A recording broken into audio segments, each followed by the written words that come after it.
A police officer, dressed in a crisp uniform with a badge gleaming under the airport's fluorescent lights, locked his cold blue eyes onto the woman standing before him. She had done nothing wrong, she knew it, and so did he. Yet, here she was, singled out, humiliated, treated like a criminal for no reason other than the color of her skin. The air around them felt thick with unspoken tension, with the weight of countless moments like this, moments that had happened before, moments that would happen again, unless someone stopped it. Unless justice found a way to strike back. "Ma'am, step aside," his voice cut through the hum of the busy terminal, sharp, unwavering, laced with the confidence of someone who had done this many times before and had never faced consequences. His hands hovered near his belt, his stance firm, making it clear there would be no discussion.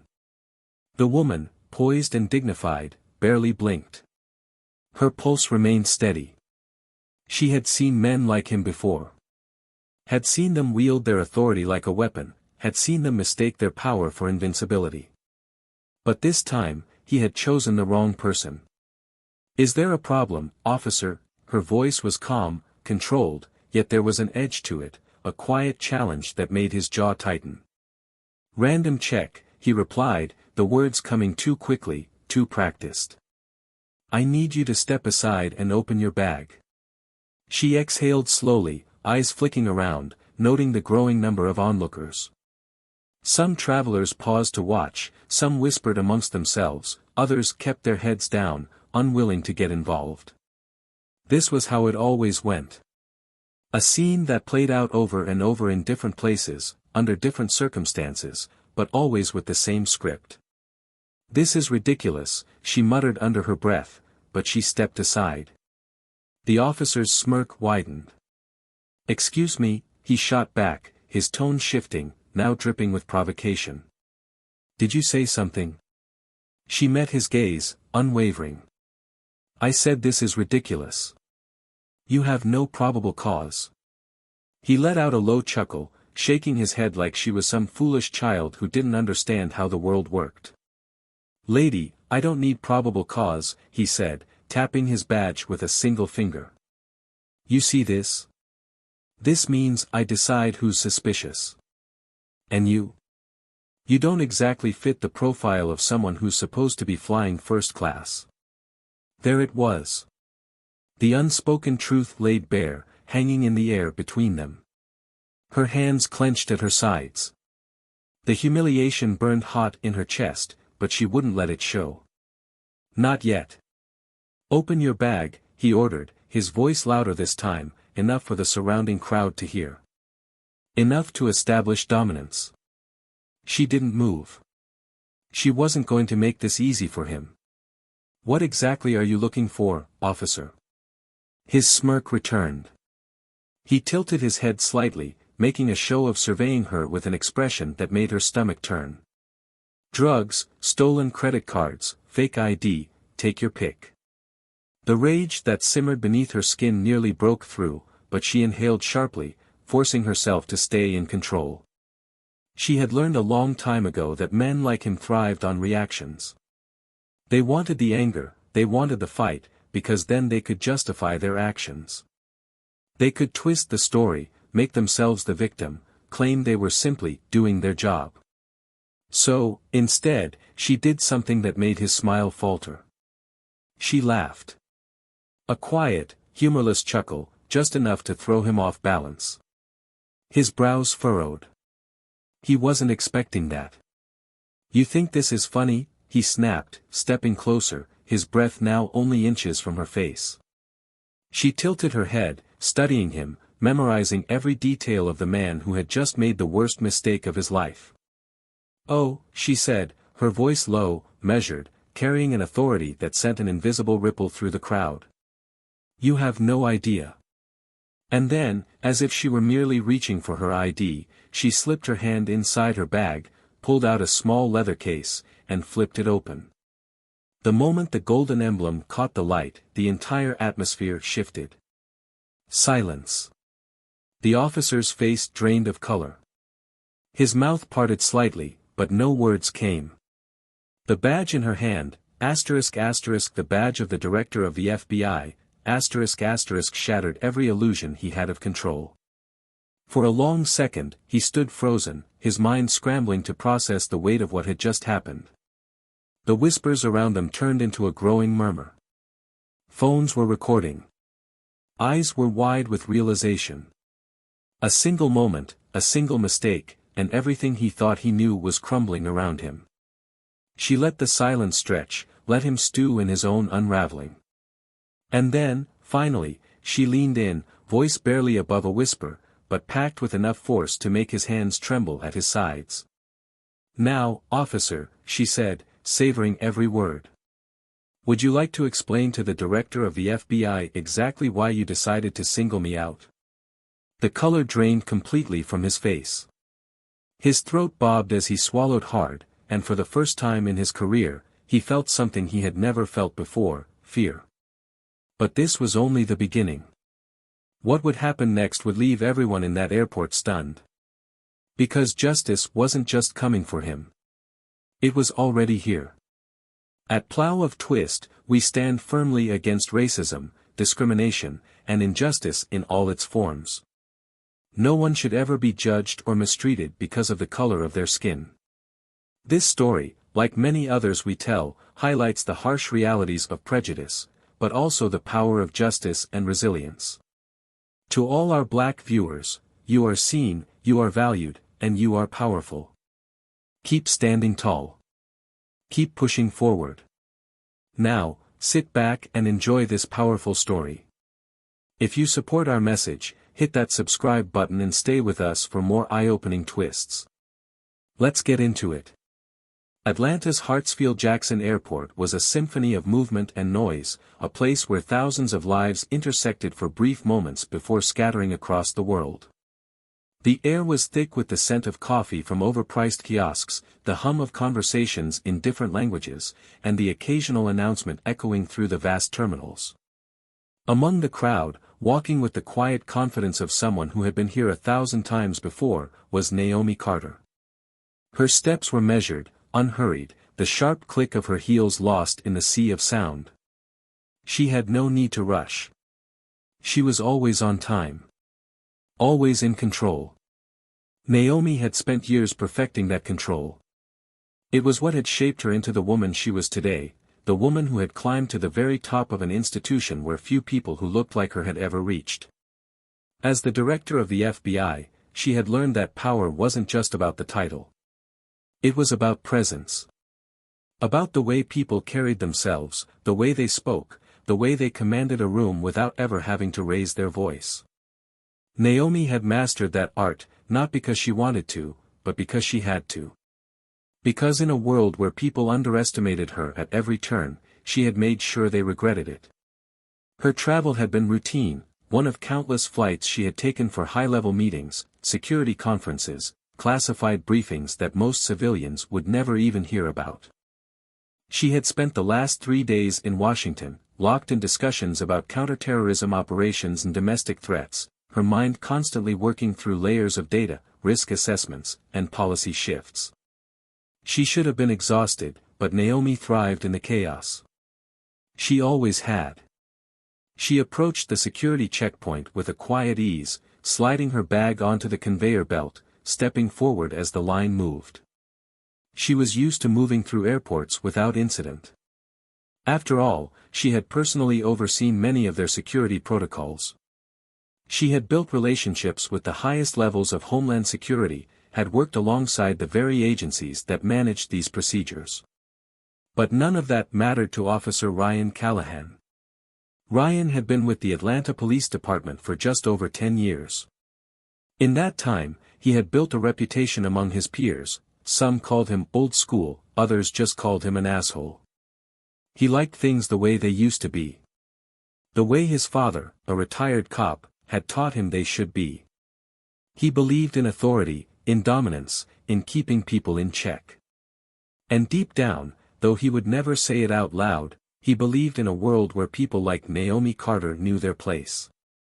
Ryan wasn't a man who second-guessed himself. He trusted his instincts, his gut.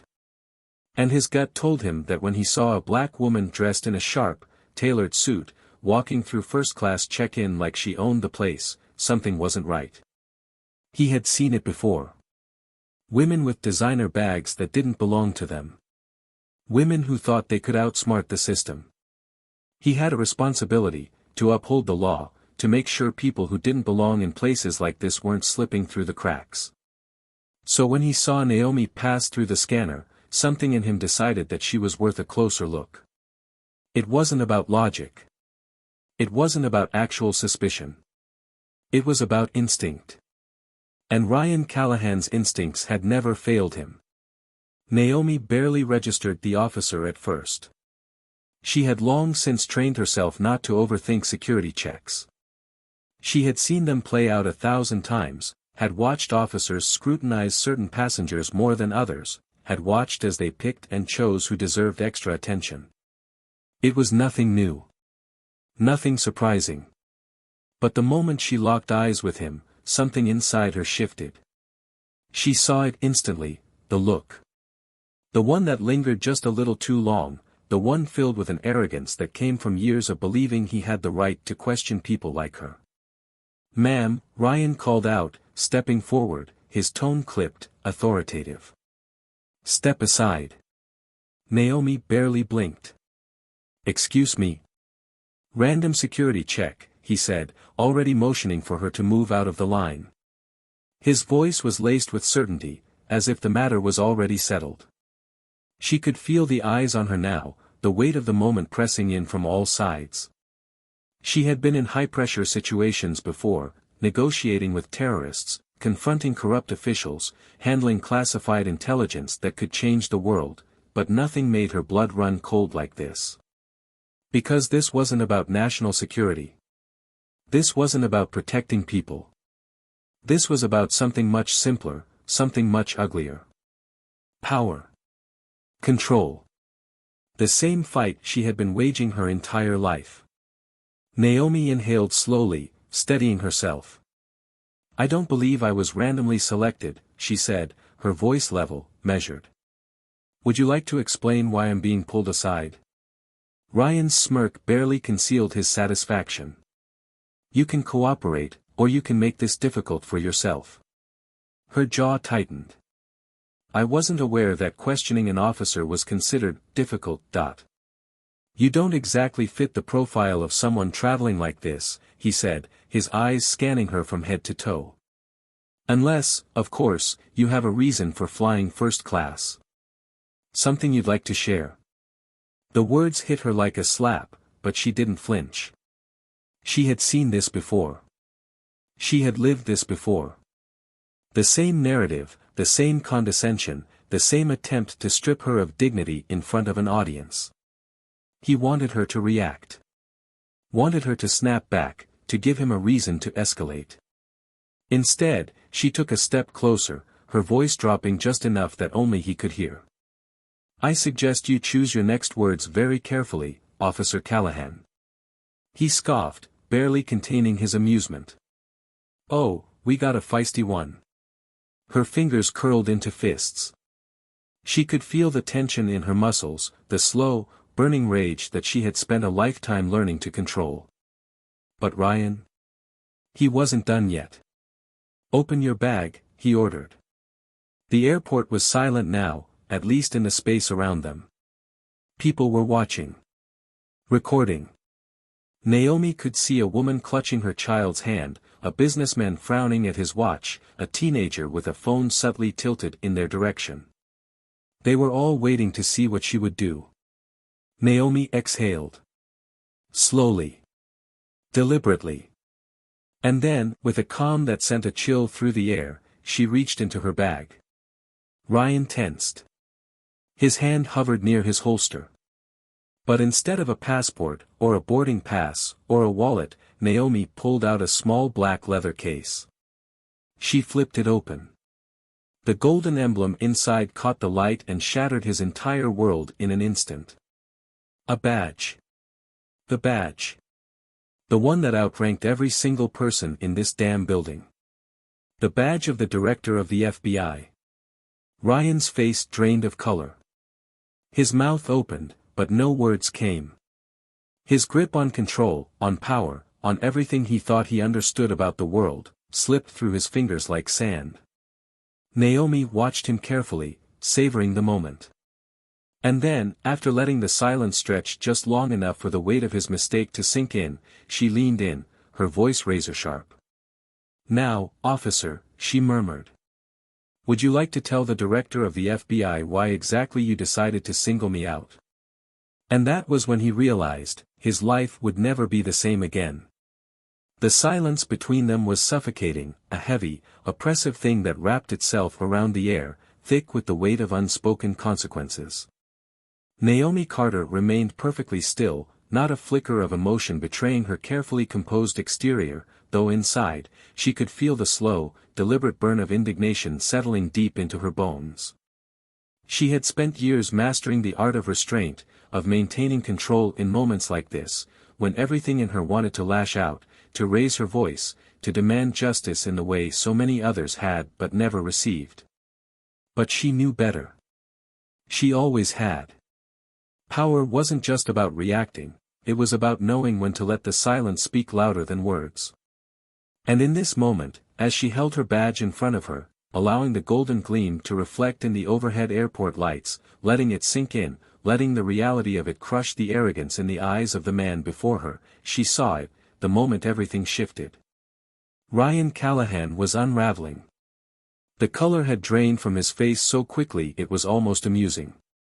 His mouth was slightly parted, the sharp smirk that had been there just seconds ago completely erased, as if someone had physically wiped it off his face. His eyes flickered wildly between the badge and Naomi's face, searching for something, a way out, an excuse, a justification, but there was none. Not this time. His body language, once so aggressive, so cocky, so brimming with an authority he had taken for granted, was now betraying him. His shoulders, which had been squared in confidence, slumped ever so slightly. His fingers, which had been twitching near his belt as if ready to escalate, now clenched into fists at his sides, unsure of what to do. The arrogance had bled out of him, leaving behind only raw, panicked realization. The murmur in the airport grew louder. People were watching. The crowd that had initially only slowed down to observe a moment of potential racial profiling had now stopped entirely, their eyes bouncing between Naomi's steady, composed posture and the way the officer before her looked like a man on the verge of collapse. Phones were recording. Lips were whispering. And Naomi knew exactly what was happening in Ryan Callahan's mind. This was the beginning of his downfall, and there was absolutely nothing he could do about it. She let the silence stretch. Let him feel it. Let the weight of his own actions press down on him like a slow, crushing force, let him drown in the very thing he had never once feared before, accountability. Finally, when she decided she had let him suffer long enough, she inhaled slowly, deliberately, allowing herself to savor the moment before speaking. Her voice was quiet, but sharp, carrying a dangerous edge that sliced through the space between them like a blade.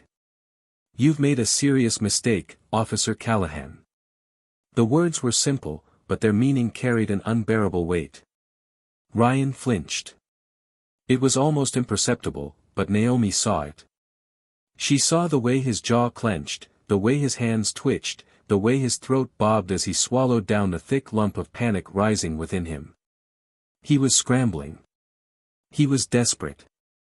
But there was no way out. His mouth opened, as if he was about to say something, anything, but nothing came out. Naomi waited. Watching. Measuring. Then, finally, his voice, once filled with so much confidence, came out in a choked, stammering breath.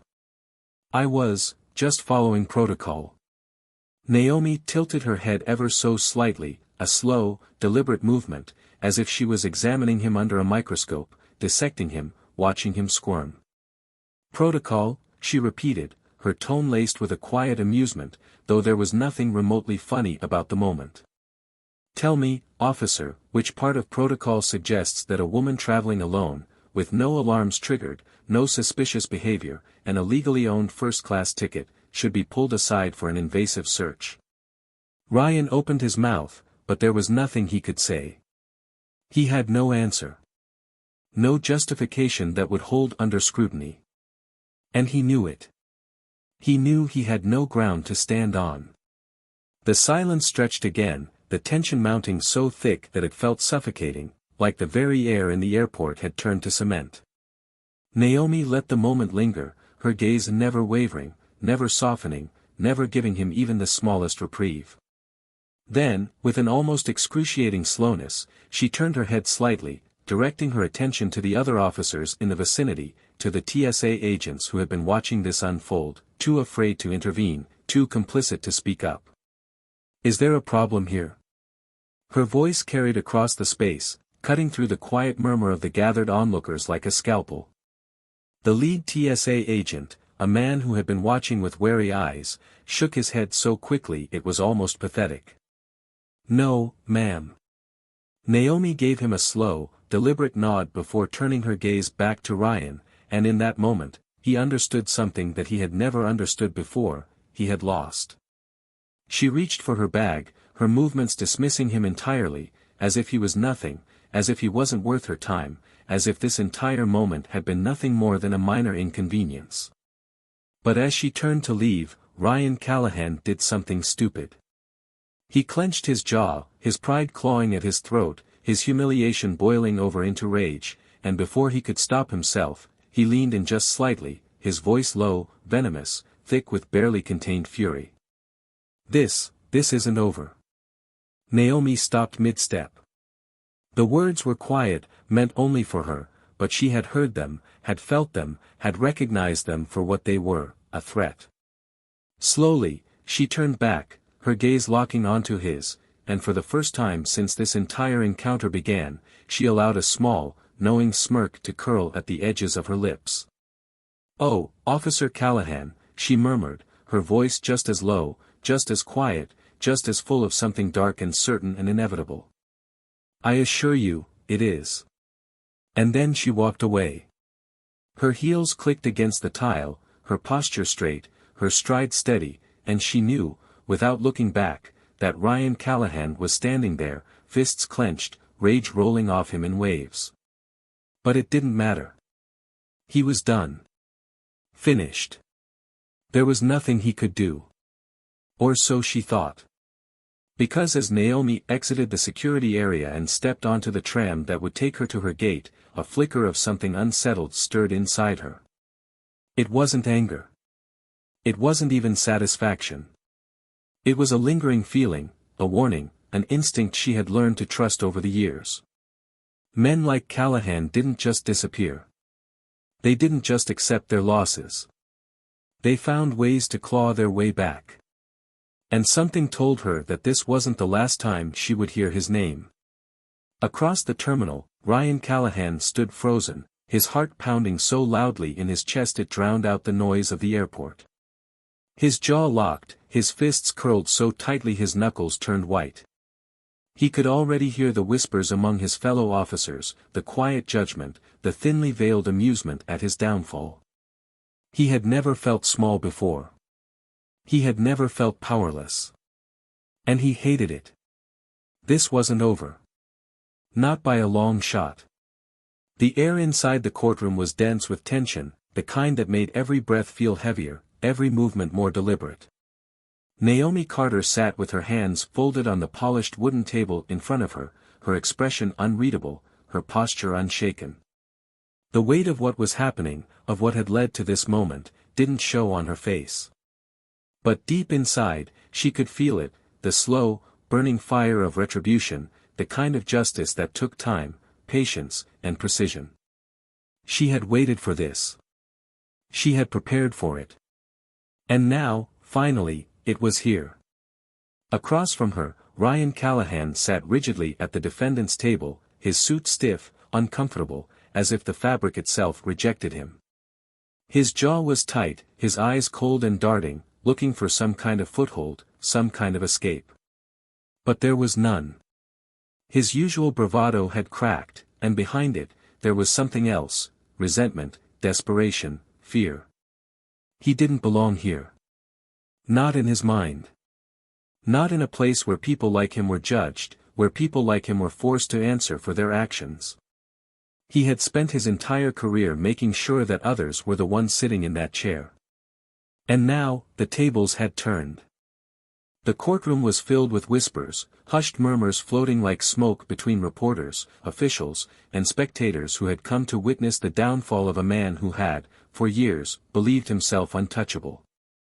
The case had gained traction, a decorated FBI director, a high-ranking law enforcement officer, the face of corruption, all colliding in a public reckoning that no one could ignore. The footage from the airport had spread like wildfire, forcing even the most reluctant voices to acknowledge the ugly truth behind it. But this trial wasn't just about that one moment. It was about everything before. Naomi had made sure of that. A sharp voice cut through the tension. "Officer Callahan," the prosecutor's tone was steady, deliberate. "Let's go over the details again."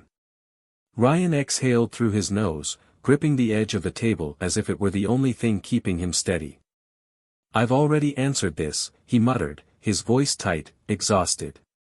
The prosecutor didn't blink. "Then it shouldn't be difficult to answer again. Why did you stop Miss Carter at the airport that day?" A pause. A long, pregnant silence stretched between them. Ryan's eyes flickered to Naomi for the briefest second, and she saw it, the panic, the way his mind was racing, trying to weave together an answer that wouldn't damn him further. But there was no answer that could save him. He inhaled sharply, exhaling a forced, heavy breath before speaking. It was a routine stop. The prosecutor raised an eyebrow. "Routine?" Ryan nodded stiffly. "Security measures. Random screenings." Another beat of silence. The prosecutor leaned forward slightly. "Random, you say? Tell me, Officer Callahan, do you know how many random stops were conducted at that airport checkpoint on that specific day?" Ryan hesitated. His hands flexed against the table. He knew what was coming. "I don't recall." "Well," the prosecutor continued, flipping through his notes before glancing back up, "I do. Out of the hundreds of passengers that went through that checkpoint, only 3 were stopped for additional screening. And all 3. Black women. Not a single white passenger was subjected to the same treatment." A ripple of murmurs spread through the room. Ryan shifted in his seat, his fingers tightening against his palm. The prosecutor let the words sink in before delivering the next blow. "Tell me, Officer Callahan, was that just another coincidence?" Ryan's throat bobbed as he swallowed. I don't make the rules. I was following standard procedures." The prosecutor cut in. "Because according to the internal reports, the protocol for random screenings requires a selection process free from bias. And yet, there is a clear, unmistakable pattern in your stops. Would you like me to read off the list of names from your previous random screenings over the last 6 months?" Ryan's mouth clamped shut. His face, already pale, seemed to lose even more color. He knew what was on that list. Naomi sat still, unmoving, watching as he unraveled further, thread by thread, under the weight of his own actions. The prosecutor leaned back, giving the room a moment to breathe, before continuing. "Tell me, Officer Callahan, were you aware that the FBI had already begun an internal investigation into you before that day at the airport?" Ryan blinked. For the first time, true shock flickered across his face. The prosecutor nodded, flipping through a thick folder of documents. "Yes. We had been compiling evidence for months. Complaints, internal reports, documented patterns of racial discrimination, falsified reports, abuse of power. That airport footage. That was just the tipping point. The final piece in a long, incriminating puzzle." Ryan's breathing had quickened. His fingers clenched and unclenched as he processed what was happening. He thought he had been caught for one mistake. He had no idea they had been watching him for months. Naomi watched him suffocate in real time. He had spent his life believing he was invincible, believing the system would always protect him. And now, that system had turned against him. The prosecutor let the weight of the words settle before delivering the final blow. Officer Callahan, in light of the overwhelming evidence, do you deny that your actions were racially motivated? Ryan's chest rose and fell rapidly. His face contorted, his pride warring with his fear. He wanted to deny it, wanted to fight back, to claw his way out of the hole he had dug. But there was nowhere left to go.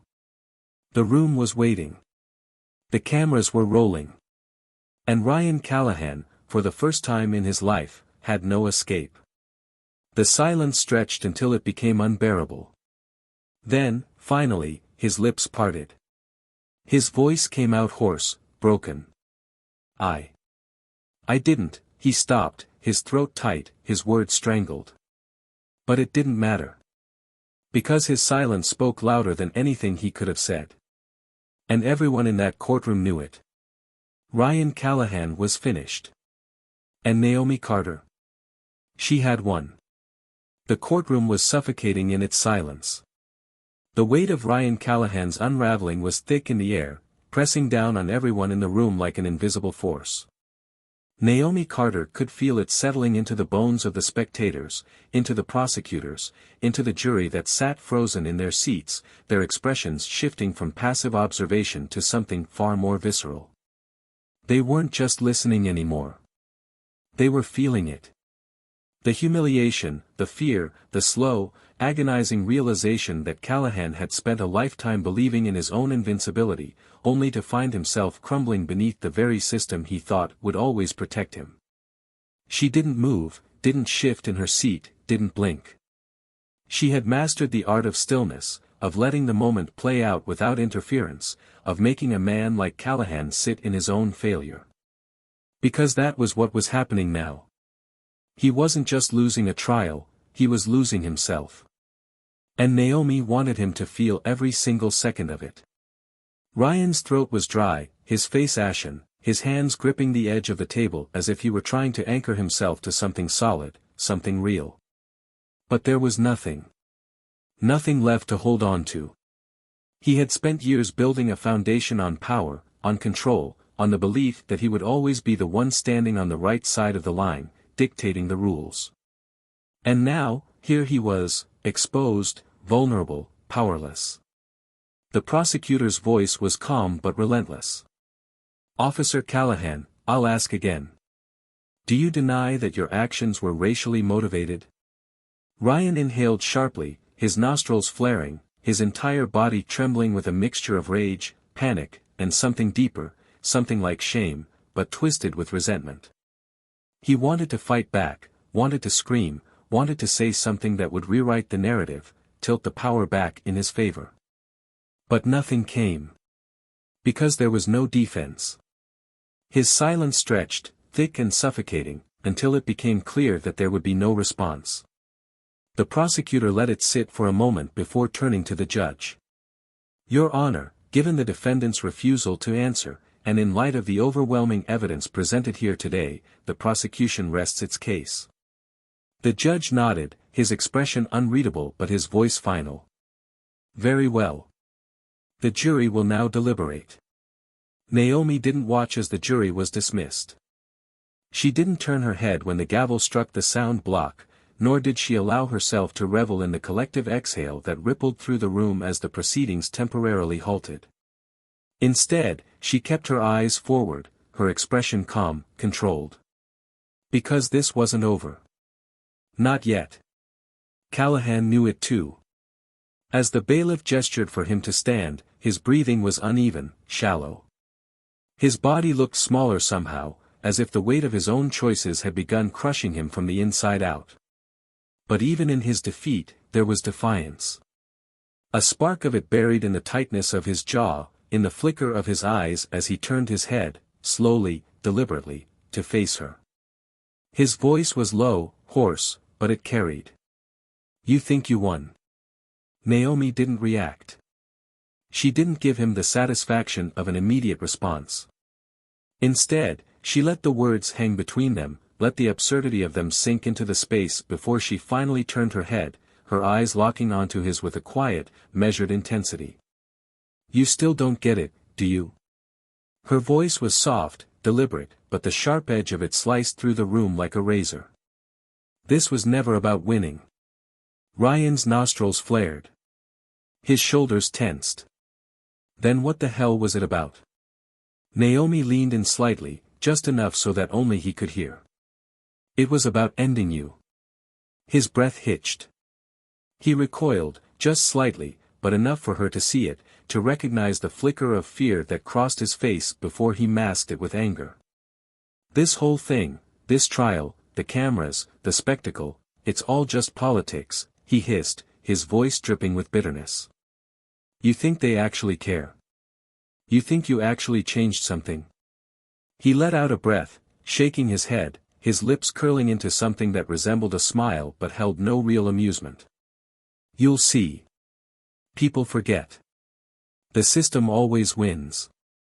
And when this is over, when they move on to the next big scandal, you'll still be fighting a battle that you can't win." Naomi tilted her head slightly, a slow, almost amused look flickering across her face. "Is that what you tell yourself at night?" She let the question settle, her gaze unwavering. "That the system will save you?" She leaned in just slightly more, her voice barely above a whisper now, but devastatingly certain. "The system didn't save you today, Callahan. It fed you to the wolves." Ryan's jaw tightened. "I'm not going down alone." Naomi studied him for a moment, and then, to his visible confusion, she smiled. It wasn't gloating. It wasn't mocking. It was something worse. It was pity. "Oh, I know," she said, her voice carrying an almost casual certainty. "That's the thing about corrupt men like you. When the walls close in, you start clawing at everything around you, trying to take someone, anyone, down with you." She let out a small breath, shaking her head slightly. "But you won't find a single hand reaching out to pull you up. Not this time." Ryan exhaled sharply, his chest rising and falling erratically. He could feel it now, the full weight of what was happening. The fall. The loss. The end. And Naomi Carter. She had already moved past him. As the bailiff gestured for him to be escorted out, he stumbled slightly, his body resisting the inevitability of his own fate. The cameras flashed. The whispers swelled. And Naomi sat, unmoved, as Ryan Callahan was led away. She had no words left for him. Because there was nothing left to say. He had written his own ending. She had simply let him live long enough to watch it play out. The echoes of the gavel striking the sound block had long since faded, but the weight of what had just transpired still hung thick in the air. The courtroom, now emptied of its spectators, felt hollow, as if the very walls had absorbed the tension that had once filled the space. Naomi Carter remained seated, her hands resting lightly on the table, her posture as composed as ever. But beneath that stillness, there was a storm brewing, not of anger, not of triumph, but of something deeper, something more complicated. Justice had been served. That much was undeniable. The case had been airtight, the evidence overwhelming, and the consequences irrevocable. Ryan Callahan had been found guilty on multiple counts: racial profiling, abuse of power, falsification of reports, and he would soon face the sentencing that would strip him of everything he had once wielded so freely. The system that had protected him for years had, in the end, devoured him whole. And yet, as Naomi sat in the now quiet courtroom, a question settled in the back of her mind, unspoken but persistent. Was this enough? She had fought battles before. Countless ones. She had stood before committees, faced politicians who barely disguised their contempt, dismantled networks of corruption that ran so deep they seemed impossible to uproot. And every time, she had asked herself the same thing: does this truly change anything, or is this just another name added to the list of men who fell, while the machine keeps running? Across the room, the prosecution team gathered their materials, their hushed voices carrying the tone of satisfaction, of a job well done. Naomi knew she should feel the same. She had wanted this. She had needed this. But as she glanced toward the heavy courtroom doors, where Ryan Callahan had been escorted out not long ago, she couldn't shake the feeling that this wasn't just an ending, it was the start of something else. The door creaked open slightly, and a familiar figure stepped inside. Special Agent Marcus Hayes, one of the few people Naomi trusted in her line of work, approached her with the cautiousness of someone who knew when a person was deep in thought. He didn't say anything at first, just slid a manila folder onto the table in front of her. She glanced at it but didn't reach for it. His financials, Marcus finally spoke, his voice low, measured. We've been digging. Found some things. Naomi sighed, rubbing her temple before finally picking up the folder and flipping it open.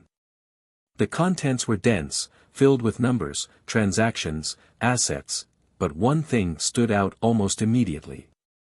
Offshore accounts. Unexplained deposits. Callahan had been dirty in more ways than one. She exhaled sharply, shaking her head as she closed the folder. It's never just one thing, is it? Marcus gave her a knowing look. It never is. For years, Callahan had been a man who hid behind a badge, who wielded the law like a weapon, who believed he would never face the consequences of his actions. But now, it was clear, his corruption ran deeper than they had initially thought. This wasn't just about racial profiling, about power trips and abuses. This was about money. About the way officers like him operated in the shadows, padding their pockets while pretending to serve the people. And the more they pulled at the thread, the more unraveling there was to do. Marcus leaned against the table, crossing his arms as he studied her. So, what do you want to do? Naomi tapped her fingers against the folder, considering. The trial had been about accountability, about making sure Callahan faced the obvious consequences of his abuse of authority. But this? This was something else entirely. This was about the system, the deeper rot that allowed men like him to thrive while people like her were forced to fight for every inch of ground. We go after it, she said finally, her voice carrying no hesitation. Every single piece of it. Marcus nodded. That's what I figured you'd say. The justice system had already sentenced Callahan in the official sense. But Naomi knew better than most that there was justice, and then there was the truth.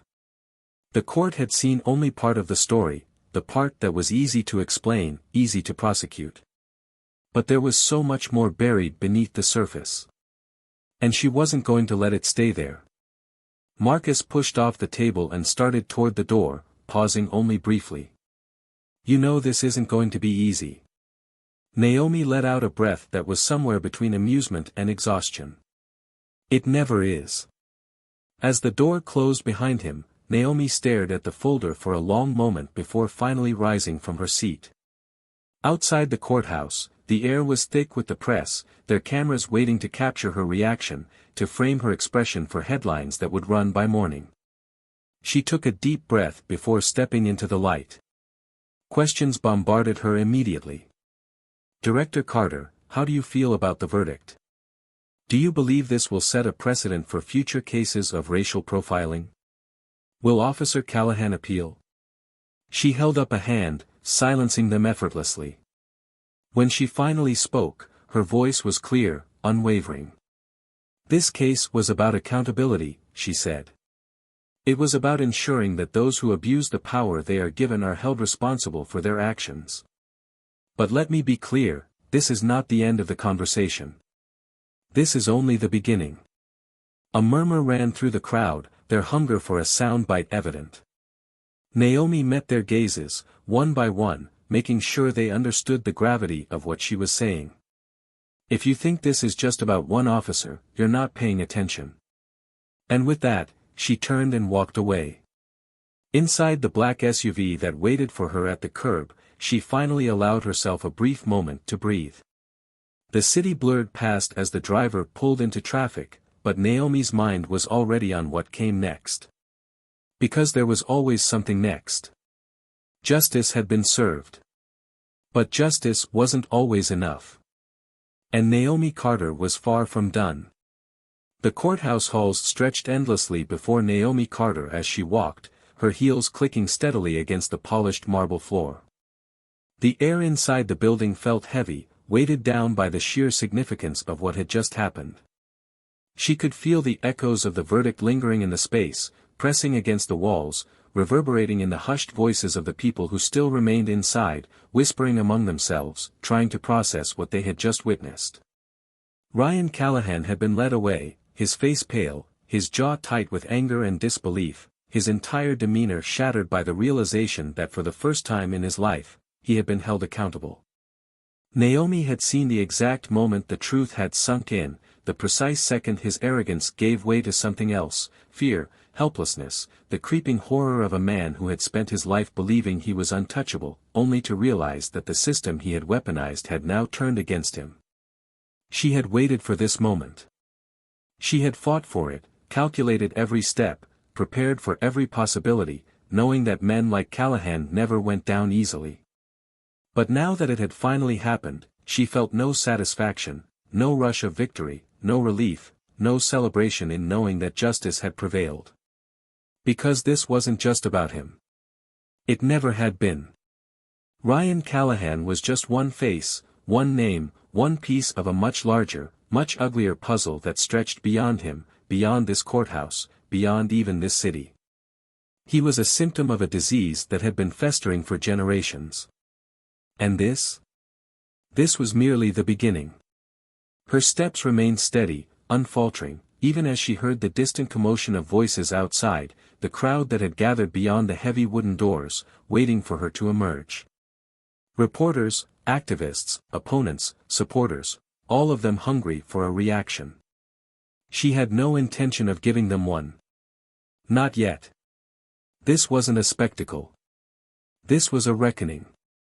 Just as she neared the exit, a voice cut through the silence behind her. You really think this changes anything? Naomi didn't turn at first. She knew that voice. Knew it well. Deputy Chief Alan Monroe. A man who had spent his career carefully navigating the thin line between complicity and deniability, a man who had sat in his office while Callahan and others like him wielded their power unchecked, a man who had never explicitly gotten his hands dirty but had never once tried to clean up the mess either. Monroe had always positioned himself as a neutral force, watching, waiting, deciding when it was safest to take a side. Slowly, Naomi turned, her eyes locking onto his with that same unwavering intensity she had carried throughout the entire trial. He stood a few feet away, his stance firm, his hands in his pockets, his face carefully controlled, but she could see it, the unease lurking just beneath the surface, the tension in his shoulders, the way his lips pressed together in a thin, rigid line. "Excuse me," she said, her voice calm but carrying an edge so sharp it could cut through stone. Monroe took a step closer, his expression unreadable, though Naomi had learned long ago how to decipher the subtleties of men like him. Callahan was reckless, he said, as if that single word could reduce everything that had happened to a personal failure rather than a systemic issue. He got sloppy. He made mistakes. And now, because of that, we all have to deal with the fallout. Naomi exhaled slowly, tilting her head just slightly as she studied him. "Is that what you're telling yourself?" she asked, voice laced with quiet scrutiny. "That this is just about one man making one mistake?" She let the question settle between them, let the weight of it press against him before she continued. "Tell me, Monroe, how many complaints sat on your desk before this case ever made it to trial? How many reports, how many warnings, how many red flags did you ignore because it was easier to look the other way?" His expression darkened, but he didn't speak immediately. "You don't understand how this works," he muttered, shaking his head slightly, his tone edged with frustration. "You think you got some big win today? That this verdict means anything?" He let out a humorless chuckle, rubbing a hand over his face before meeting her gaze again. Callahan was expendable. That's the part you don't get. The system doesn't protect individuals. It protects itself. And when someone like Callahan screws up bad enough to become a liability, the system cuts them loose, lets them take the fall, and then keeps moving like nothing ever happened. Naomi's stare didn't waver, didn't soften, didn't give even the smallest indication that his words had affected her. Because she knew exactly what he was trying to do.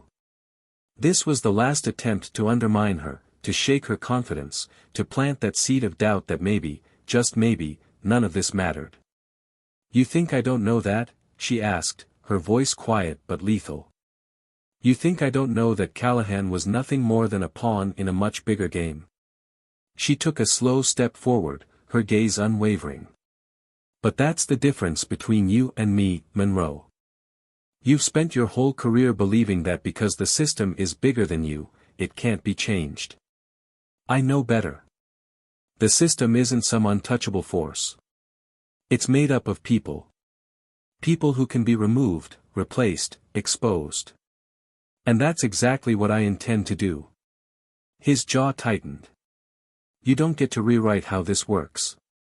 Naomi let out a small breath, something between amusement and exhaustion, shaking her head. "I don't have to. The system's been rotting from the inside out for decades. All I have to do is start cutting away the decay." Monroe's eyes narrowed slightly. "You really think people like you are going to be able to take down something this big?" Naomi took another step closer, lowering her voice just enough so that only he could hear. "People like me," she repeated, her tone carrying an undeniable edge of warning. "You mean people who don't look like you? People who've had to work twice as hard just to be taken half as seriously? People who have spent their whole lives fighting battles you couldn't even begin to understand?" Monroe didn't respond. He just stood there, watching her, measuring her, trying to decide if she was bluffing. She wasn't. "You don't have to believe in what's coming," she said finally. "You just have to be smart enough to get out of the way when it does." With that, she turned on her heel and walked toward the courthouse doors, her step steady, her pace unhurried. Beyond the doors, she could already hear the crowd waiting, reporters, supporters, critics, all of them eager for a statement, for a reaction, for something they could latch onto and dissect. She wouldn't give them what they wanted. Not yet. Because this wasn't about the headlines. This wasn't about the spectacle. This was about the beginning of something much, much bigger. The doors to the courthouse swung open, and in an instant, the noise hit her like a tidal wave. Reporters, cameramen, microphones shoved forward, flashing lights cutting through the dimming afternoon sky, a barrage of voices overlapping, questions hurled from every direction. The chaos was expected, anticipated, but still relentless. Naomi Carter didn't flinch. She didn't slow her pace, didn't break her stride. She walked forward with the same quiet power that had carried her through the entire trial, the same presence that had made men like Ryan Callahan and Alan Monroe uneasy, the same unshakable confidence that had brought her here in the first place. "Director Carter, do you believe this verdict will set a new precedent for cases like this? Director Carter, do you think this will impact law enforcement policies nationwide? Director Carter, do you fear retaliation from within the department? Director Carter," the voices blurred together, a relentless stream of demands, of speculation, of thinly veiled attempts to twist this into something smaller than it was. They wanted a moment, something they could package neatly into a headline, something they could feed to the masses in sound bites. But Naomi had no intention of playing their game. Her security detail flanked her, keeping the reporters at bay, but she could feel the energy of the crowd pressing in, the tension thick, the anticipation building. Then, just as she reached the waiting black SUV, a voice cut through the noise, not from the reporters, not from the cameras, but from the crowd behind them, louder, sharper, weighted with something more than just curiosity. "You think this makes you a hero?" Naomi stopped. The air shifted. The flashes of cameras slowed, the murmurs stilled, the reporters smelled blood. She turned slowly, her gaze locking onto the man who had spoken. A uniform. A badge. A face she didn't recognize, but an expression she had seen before. Contempt. Disdain. A man who saw her not as a force for justice, but as a traitor. He took a step forward, his hands at his sides, his voice steady, but burning with something just beneath the surface. You think putting Callahan behind bars changes anything? You think this is gonna fix the system? His laugh was cold, humorless. You just made every cop in this country a target. You think this is justice? This is a war. And you just chose a side. The words weren't a question. They were a statement, a warning. Naomi's jaw tightened. She could feel the cameras zooming in, the reporters shifting closer, their ears sharpening to capture every word. She could feel the moment twisting, morphing into something bigger, something heavier, something dangerous. She didn't look away. Didn't blink. Didn't step back. This was never about sides, she said, her voice calm, controlled, but razor-sharp. This was about accountability. The officer's eyes darkened. You think you can put one of ours away and walk away like nothing happened? His breath came heavier, his hands curling slightly. You just made yourself an enemy, Carter. Not just of the people in that courtroom, but of every officer who ever had your back. You want to talk about justice? Let's talk about the next time you need backup. Let's talk about the next time you find yourself on the wrong side of a gun. Let's see who shows up for you then.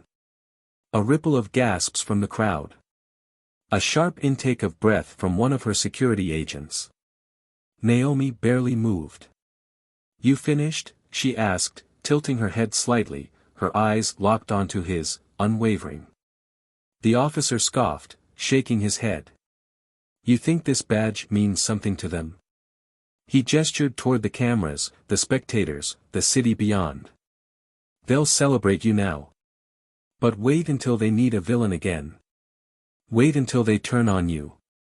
You're not one of them. And you never will be. Naomi inhaled slowly, deeply, her fingers flexing slightly before she let out a breath. And that's what scares you, isn't it? She murmured, stepping just a fraction closer, just enough for him to feel the weight of her presence. The idea that someone like me, someone you think shouldn't have this badge, this power, this voice, isn't afraid of you. That I don't need your approval. That I don't need your acceptance. That I will keep going whether you like it or not. His jaw clenched. You're right, she continued, her voice softer now, more dangerous. I'm not one of you. And I never will be. Because I don't wear this badge to protect myself. I wear it to protect the people who need it the most. And I promise you, this isn't over. Not for Callahan. Not for you. And not for anyone who thinks they're above the law. A flicker of something crossed his face. Not fear, not yet. But something close. Then, without another word, Naomi turned. The cameras were still rolling. The reporters were still absorbing, calculating, deciding how to spin this. But Naomi? She had already moved on. She slid into the SUV, the door shutting behind her, the noise muffled, the outside world pressing in but unable to reach her now. Her chief of security, seated across from her, exhaled sharply. Jesus. You realize that was a threat, right? Naomi met his gaze. I know what it was. He shook his head. And you're not worried? She looked out the window as the city passed by, the faces in the crowd growing smaller in the distance. Worried, she echoed, her voice quiet. No. She let the word settle, her fingers tracing idly along the leather seat. But I am prepared. The night had fully settled over the city, blanketing the towering buildings in an eerie glow of streetlights and the distant hum of passing traffic. From the window of her office, Naomi Carter watched the world continue on as if nothing had happened, as if today had been just another day, as if justice had not been served in a courtroom where a man who once believed himself untouchable had finally been held accountable. But Naomi knew the truth. Today was not just another day. Today was the day the foundation cracked. The trial had concluded, the verdict had been read, and Ryan Callahan was no longer a free man. The weight of his crimes had finally come crashing down upon him, stripping him of the arrogance, the confidence, the unchecked power he had wielded for years. He was no longer a police officer, no longer shielded by a badge that had once protected him from consequences. He was a convict now, awaiting sentencing, his future no longer something he could control. But Naomi also knew that this fight was far from over. Callahan had been just one man in a system built to protect many. His conviction, while satisfying, was merely the first of many dominoes to fall.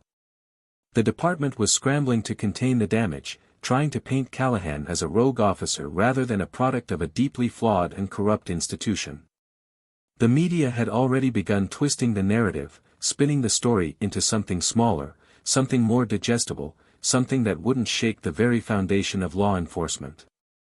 But Naomi wasn't going to let that happen. Her phone buzzed on the desk, vibrating against the polished wood with an urgency that demanded attention. She reached for it, her fingers wrapping around the cool metal before lifting it to her ear. Carter. The voice on the other end belonged to her chief of security, his tone carrying a mixture of amusement and something more, satisfaction. "You're gonna love this," he said, the sound of papers shuffling in the background. Callahan just flipped. Naomi's grip on the phone tightened ever so slightly, her expression remaining unreadable, but deep inside, something shifted. "He took a deal."